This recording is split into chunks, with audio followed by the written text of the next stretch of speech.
Welcome to Neo Self-Care, the podcast for millennial moms, wives, and women who want to connect, recharge, and grow. I'm your host, Vashti Ma'a, a wife, mom, and student who's all about finding balance in this busy world. Join me every week as we share some stories, explore important topics, and create a safe place for self-discovery. So grab your wine, coffee, water, or tea, and let's dive into today's conversation. Remember, you deserve to put yourself first. Hello, beautiful souls. Welcome back to another episode of Neo Self-Care. I am your host, Vashti, and I'm so grateful to have you here with me today as we explore these topics. So we'll be touching on kind of how to balance work and motherhood, as well as establishing self-esteem. These are such important topics, and I really just cannot wait to dive in. So it's a new week, it's a fresh start, and it's a new opportunity to grow. So make sure that you guys are really taking advantage of that, okay? I know for me, my kids are back in school, which I love them, love them. But I am so I am so grateful that they went back to school today. I can't be the only one. And even if I am, oh well, I'll take it. But I love my babies. I really do. They're going to be 4 and 11 this year. I love them. But oh my gosh, between asking for the snacks and one wanting to touch the other one's stuff and the other one doesn't want them to touch it, it was a lot, okay? And then me just being home all the time, it was a lot. I had to adjust. But I am grateful. I am grateful that my husband didn't step in at the times that he stepped in. It was not spring break for him. He very much had to go to work, but it was okay. We survived, and they are back. We didn't do anything this spring break, did we? No. We stayed home, but it's because we had so many birthday parties on a weekend, like the weekend before spring break. They had a birthday party to go to, and they just, oh my god, the energy. But then this past weekend too, they had 2 birthday parties to go to, and so it was a lot going on in our household. But it was real chill. Doing our regular. If you know me, I'm a Fortnite gamer. I love to play Fortnite. And so we did a lot of that. But I mean, that's kind of it. I think that's it. I feel like I'm missing something really big, but I can't think about it. I just really enjoyed the weather. Being here in New Jersey, it hit 89 degrees, you guys. Oh my God, got me looking so forward to the summertime. I'm so excited. It was just a little taste. April was giving me just a little taste. She didn't give me that much more. But anywho, my weekend was pretty good. It was pretty good. So the boys are back to school now. I'm back in the office. So I apologize for the fact that the podcast was MIA. There was no way it was gonna get done. Just nope. And that's exactly why we're gonna talk about the balancing work today. But it was just not gonna get done, and I had to take that time for myself. So with that being said, let's go ahead and dive straight into today's topics. If I have any stories to share with you guys, I definitely will share it. It's so weird. I'm looking outside and there's this big circle dark cloud just sitting there. It's not even doing anything. It's the rest of the sky is not even this dark, but this one's just sitting there. It's hello as this passes by. Okay, don't mind me. Let's go ahead and get started, you guys, okay? So, as millennial moms, we're constantly juggling multiple roles, right? Being a wife or being a mother, maybe a student, or, a career businesswoman, entrepreneur. So many different hats, okay? It's so easy to feel overwhelmed and just stretch completely too thin. But finding balance is key to maintaining our mental health and our overall happiness. So in today's episode, we'll share some tips and experiences to help you navigate through this journey if you find yourself ever coming towards it. All right. So, first, let's talk about setting realistic expectations. So, it's so crucial to accept that we can't do everything, and that's okay. All right. Like, how many, I don't know where y'all placements are, but I am an earth sign. All right. And so, to hear we can't do everything, it's just like, you want to bet, like it's like I feel like I have to challenge it, but that's the thing, you have to come back down and realize, hey, we can't do everything, and that is okay. We're all human, and there's only so much time and so much energy that's available. So please make sure that you be kind to yourself and understand that it's okay to prioritize and delegate. Okay. So one of the best ways to find balance is to create a schedule or routine. I love making schedules. I legit took my 5 strengths test, and my one of my greatest strengths was like organization. So big on it. I love it. I love it. So create a schedule or create a routine. Having a structure in place can really help you manage your time and make space for both work and family life. So make sure to include regular breaks, maybe some self-care activities, and any family time that you have into your routine. So I know, like myself, I do have I use a couple different things. I have a planner on my MacBook.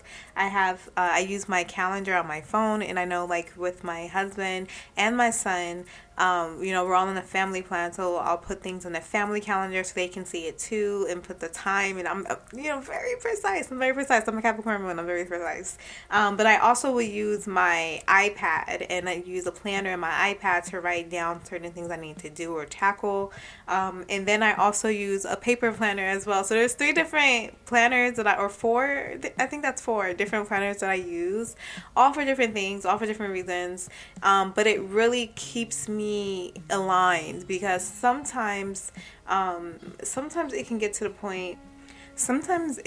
point where, like, I will get a little overwhelmed, or I'll feel like that I have too much on my plate or something, and I just need to see it. Like, I know that there are some people, and I just adore those people who can, like, have things in their head and not have to touch it, not have to write it down, nothing like that. I am not one of those peoples. I said, wait, what? People? I am not one of those type of peoples. I have to have everything written down, and so, if you were a person who's like that as well, definitely writing things down, having some type of structure in your life is going to be absolutely incredible. Like, you can make sure that you are hitting the times that you want for your kids, time for your kids or family, or hitting the time for your significant other, even just hitting the time for yourself, going to the gym, keeping a regimen, things of that nature. It's just really, really important, and creating a schedule or having some type of routine is going to be amazing. I have this incredible morning routine. Maybe we'll talk about it in a different episode. But I do this really nice morning routine, and it's really just time for me to sit with me, which I feel is very important when you are being anything for anybody else. Even if you don't have a significant other or children, you're being a daughter, you're being a sister, you're being an auntie, you're being a a person, maybe like a store clerk or a helper to somebody else, depending on what your job is, or a student, you know what I mean? Like, you're something to somebody, and because you're always being something to somebody, it's important for you to be there for yourself. You're always giving to other people, and you have to make sure that you're giving for yourself. So taking some time out to really, or scheduling some time out, almost forcing yourself to take some time out for yourself is extremely important. And I think that if you can create a routine, whether it's morning, evening, night, whatever, if you can schedule a routine, then that can definitely boost and increase your self-care. All right. So also, don't forget the power of communication, right? So you want to talk openly with your partner about your needs, your struggles, and your goals, right? Because that way you can work together as a team and remember that you're both in this together. So sharing responsibilities and being supportive of each other can significantly ease the burden of balancing work and motherhood, if you have a person like that. Now, if you are a single mom, I totally understand the feeling of that. I was a single mom for 4.5 or 5 years. So I totally get it. And it is rough. It does get hard knowing that you have no one to share the load with. And that's why setting a routine or schedule is so important, because maybe you can't just take things as they come. Maybe it's best for you to know, hey, from this time to that time, I'm putting baby girl or baby boy to sleep, or this person, or they're going to go, watch TV, or they're going to do something while I have this time for me. Or maybe you get up a little extra, an hour early or 30 minutes early, or, spend some extra time when they go to sleep, so you have that time for yourself. But so I totally understand balancing work and things in school or whatever with motherhood, being a single parent, because I did that myself, and I'm right here with you, and I totally get it. But I'm telling you, that's where the schedules and the routines and everything else really come into play and really just matter. Okay. So next, let's discuss the importance of setting boundaries. Now, I know that I had an episode where I talked about boundary setting, but you can never get too much information about that. So let's talk about it a little bit, okay? So whether it's at work or at home, establishing clear boundaries can really help you manage your time and energy more effectively. So learn to say no when necessary, basically. And don't be afraid to ask for help when you need it. Again, sometimes some people can be very stubborn. Me having earth sign placements, and I only just talk about me because I just know me. I don't know nobody else. I talk about myself. But like me having some earth placements, sometimes I can be very stubborn, and I don't ask for help when I need it. But I also used to struggle with saying no. I would just say yes all the time. Yes, yes, yes, yes, yes. Not understanding that I was feeling and getting rejected and burnt out. I paid myself no mind. And I tell you, when I crashed, okay? And I'm just saying, like, you got to know when to say no. So now I'm back. Like, I had this period where I wasn't really talking to nobody. Like, when I say nobody, I mean nobody. Besides like people inside my house, my husband and my two sons. And I just had to kind of step back for a second and really be like, who am I? Who am I outside these people that I talk to on a daily? Or who am I outside of always doing for other people? Rather, that's consistently saying yes of giving my time. Rather, that's, still consistently saying yes of giving my energy. Or rather, it's still saying yes to, giving people anything that felt uncomfortable on a soul level. Because when you feel uncomfortable. But it's when I had to look and realize, like, who am I outside of that person? Like, I want to know who she is. I want to know who I am. And when I was able to do that, it was almost like a light switch turned on. It was like I was like walking in darkness this whole time, didn't even realize it. And all of a sudden a light switch turned on, and it was just like, no. And I know that's so elaborate for the word no, but I'm telling you, like, if you were a person who, maybe you weren't given proper affection and nurturing when you were younger, so you look for praise from other people or approval or whatever, so a validation.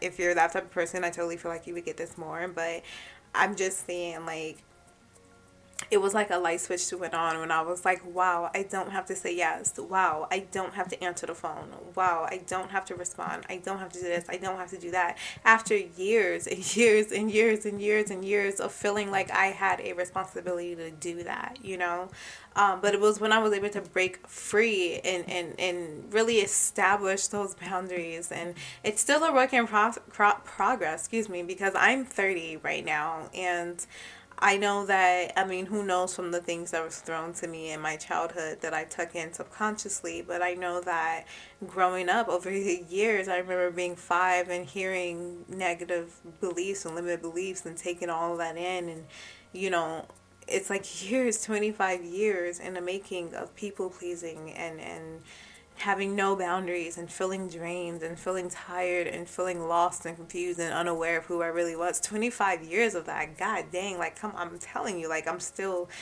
a process. It's still a process that's being worked through, but I am nowhere near where I started. And that's what feels good. So setting boundaries is so important. Say no. If it doesn't feel right, then just say it doesn't feel right. And if someone has an issue with it, someone has an issue with it. People may hang up on you. People may not talk to you. But what is the cost? Is it better for someone to be upset at the fact that you're standing up for yourself and your feelings and what you desire and who you are? Or is it better for you to, betray yourself just for the likes of another person? So these are questions that you gotta kind of ask yourself. But, yeah, like boundaries. So, one essential aspect of finding balance is making time for self care. And as busy moms, I know we often put ourselves last, but it's crucial to really prioritize our mental and our physical well being. So, definitely schedule regular time for relaxation, exercise, or engaging hobbies that you really enjoy. And I did say that earlier when I was talking about exercising, right? Like finding time to kind of work out and move your body, things of that nature, with the schedule and the whole routine thing. Um, Ooh, excuse me. But remember, you can't pour from an empty cup, right? Taking care of yourself will enable you to better care for your family and work. So set those routines, girl. Become that woman now. See yourself as the best version of you. Like, see what you like to do. See what you look like. What are your hobbies? What are you eating? What you doing? Like, see yourself as the best possible woman that you could be. And what are her hobbies? What does she like to do? And start doing those things now because you're already her. The only difference is she's actually doing those things. You know what I mean? So definitely do that for yourself. It's also important to embrace the concept of good enough parenting, just to call out some of you mothers out there. There's no such thing as a perfect parent, and striving for perfection will only lead to burnout and dissatisfaction. So focus more on being present, loving, supportive, because these qualities will have a much more significant impact on your child's well-being than striving for perfection. And I know, like, growing up, typically if you're a millennial, like, look, I know our childhood was rough, okay, because I know mine was, and I know if mine was, yours was. I mean, I know everybody didn't have terrible things happen to them, and I get it, I totally get it, but the generations of our parents, like the term gentle parenting, which I have a really awesome blog about. Check it out on my website at vashtima'a.com. But anyways, no, like, the whole term gentle parenting and stuff like that, like, people don't, like, they laugh at that. It's just like, oh, your child's going to turn out being this and this. But it's just like, all you need to do is be there, like, let your children know that you care. Let them know that, you're going to support them, that they feel loved, that they know that you'll be there. That's what a lot of kids need these days, and that's what a lot of kids are not getting. So be gentle with yourself, and don't worry about if it's perfect. Don't worry about if one day you feed them cereal. Well, don't worry about if you forgot to feed them dinner or lunch one day. Don't worry about any of that. Like, it's just natural. There's no perfect style of parenting. There's no perfect. There's not. There is no good enough, okay? Just be present, be loving, and be supportive, and you're doing 100 already, okay? So, lastly, don't forget to celebrate your achievements, both big and small, okay? Acknowledge the progress that you've made and remind yourself that you're doing a great job. A really great job. It's essential to cultivate a positive mindset and give yourself credit for all the hard work that you put into balancing work and motherhood. And I mean all of it, because it is a job. Like, even if you're not working and you were a stay-at-home mom, oh no, that is a job. Like, you're doing this all the time. All the time. Pat yourself on the back. Like, especially if you have one child, like, period, because, like, if just taking care of a child in general, hard work. Pat yourself on the back. 2 kids, pat yourself on the back. 3 kids, take a whole bow and pat yourself on the back. 4 kids, 5, anything more than that, like, you deserve so much, okay? Like, so much. So please pat yourself on the back and know that you're doing a great job, okay? It's essential to really cultivate achievement or something in your knowing to know, like something that lets you know that you're doing amazing. And I know some of us can be very hard on ourselves, or we just don't see it, and just know like you're doing such a great job. Okay. So those are some tips and experiences I want to share with you today. I do hope that you find them helpful in your journey to balance, work and motherhood, or just life and motherhood. I just stop out the work and just say life and motherhood, because that's pretty much what it is. And being a mom, you have to be on top of things. Like things could just go south out of nowhere. Everything would be fine. All of a sudden, you have to prepare for the worst and pat yourself on the back. Okay. Remember. Excuse me. Remember that we're all in this together, and it's essential to support one another through the challenges and the victories. All right. So, as always, I love to hear your thoughts on this topic. So, definitely, let us know or let me know. Okay. So anyways, let's get into the next one, which is really just about establishing like a sense of self-worth. Okay. Or embracing or self-worth, like just self and then worth. Like what is it? Like let's talk about it. Can I pull up the dictionary, because I really want to get a clear definition. Okay. Self-worth selfworthdictionary.com. It says another term for self-esteem. Okay, thank you. Let's go to the Merriam-Webster. Merriam-Webster's self-worth. It's a noun. It's a noun, you guys. It says a sense of one's own value as a human being. A sense of one's own value as a human being. Self-esteem, right? A confidence and satisfaction in oneself. So let's talk about that for a second, because I feel like sometimes in life we can have those moments where we do a lot for people or say certain things or let people do certain things that don't really feel good to us, because we may not have established our self-worth. Or maybe we don't feel like it's of much value, is what I'll say. Because when you understand where you are, when you understand your worth, when you understand the value of what you bring, who you come with, what you exalt, you are not going to take anything less than that value. So you know what I mean? It's almost like currency. Like your energy is currency. So if you have high value currency, high value energy, you're not going to allow for anything less or lower than that high value energy. Does that make sense? Like you're not going to allow that in, because you're up here. Like let's say you're floating in light and brightness. Like it's just white. You're just vibrancy and light, okay? And you're just chilling, having a good time, wearing a whole bunch of white. Like let's say you're vibrant in the color white, okay? And then all of a sudden everything's white, and then boom, there's like a little speck of black or darkness on the ground. Like you're gonna see that in white light, and then that darkness starts to spread. Like you don't want to do that. It's like an infection. It's pretty much like a energetic infection, and you don't want to do that. So just make sure that you know your worth, because you got to know what type of transactions you're willing to put up with and not.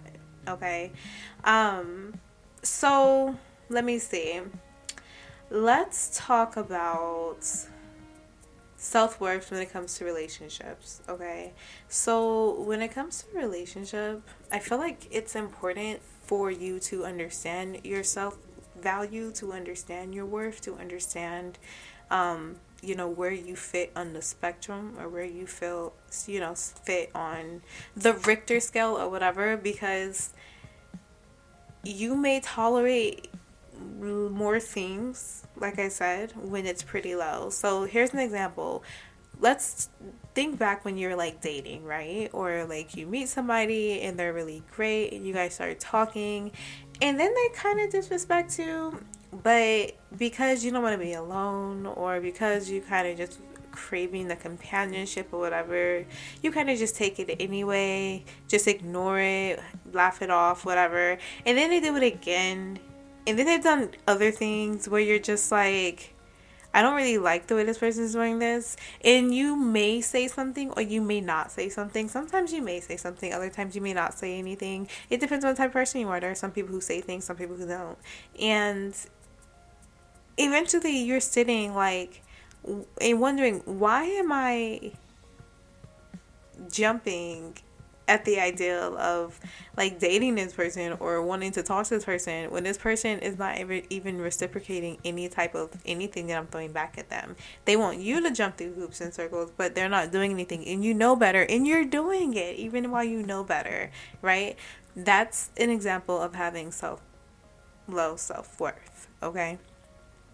Another example of having like low self-esteem or low self-worth is if you're talking to somebody and maybe they're always just disrespecting to you. It could be a friend, it could be a sibling, family member, whatever, but they're just always nasty and rude and disrespectful, and you just take it, and maybe you say something, maybe you don't, maybe you just tolerate it because you're a bit passive, or you're just like, I just want to keep the peace, I don't want no drama. But you're allowing this person really disrespect you and really just like treat you like nothing, and like they're not respecting you at all. And you choosing to continue to talk to them, like that's an example of having low self-worth, right? So I kind of just want to talk about or touch on rebuilding that, and maybe feeling just trying different exercises. I think like trying different exercises to build that up, because like I said, that's something that's on a consistent basis. Because if you have been dealing with it for years and years and years, it's gonna be almost like a little monster trying to fix it, because it's been doing this for years, and now you're coming in its territory trying to tell it that it needs to leave. So just try implementing maybe soft no things, like maybe instead of saying no, saying I don't really feel like it right now, can I do it in 10 minutes? Or yeah, I don't have a problem doing that, but I can't do it until, you know what I mean? So finding just different ways that work, as long as you start somewhere. Maybe you don't say no to everything, but maybe you say no to one thing. Start small and build yourself up. But I also think that taking a step back and really looking at yourself and asking yourself, it kind of comes back whole picture with the last topic we were talking about. Everything comes back full picture into you looking at yourself. It's almost like looking into the mirror. I feel like that's what this episode should have been called, looking into the mirror. Maybe I'll add it, I'm not sure. But it's kind of just like looking into the mirror of yourself and identifying the type of woman that you wish to become, identifying the type of mother you wish to be, identifying the type of sister, auntie, wife, teacher, student, whatever it is that you are passionate about, whatever it is that makes you feel like your ultimate best self, that is what you are to continue to strive being. Like if you know what that person looks like, then you can know the type of things that person did and does to get there, and you can start to become and do those things right now. But the first step is just having the willingness to care about yourself enough to even do anything. Because I think that's the thing these days. It's like, do you care enough to even start, or are you okay with where you are? Are you like, because if you're okay with where you are, that's totally fine, because it's your life. But I will tell you, this is not the right place for you, because we are always promoting growth. We're always promoting how can we be better, how can we do better, not only for other people, but for ourselves first. Okay? So yeah. With that being said, I do hope that you enjoyed those tips and the conversation. Like always, I would love to hear your thoughts on the topic. You can send me a message on my Instagram at Vashti.Ma'a. You can send me an email at neoselfcarepod@gmail, I believe it is. Or just hit up the podcast on Instagram, send a message. Feel free to connect with me on social media or leave a comment on my website. I will put all the information in the description box. Share your own tips and experiences and stories about maybe balancing work and in motherhood. Let me know. Let's continue building this beautiful community together. But that's it for today's episode. I thank you so much for joining me on Neo Self Care. Don't forget to subscribe so you never miss an episode. And if you enjoyed our conversation, please leave a review and share with your friends. Until next time, take care of yourself and see you soon.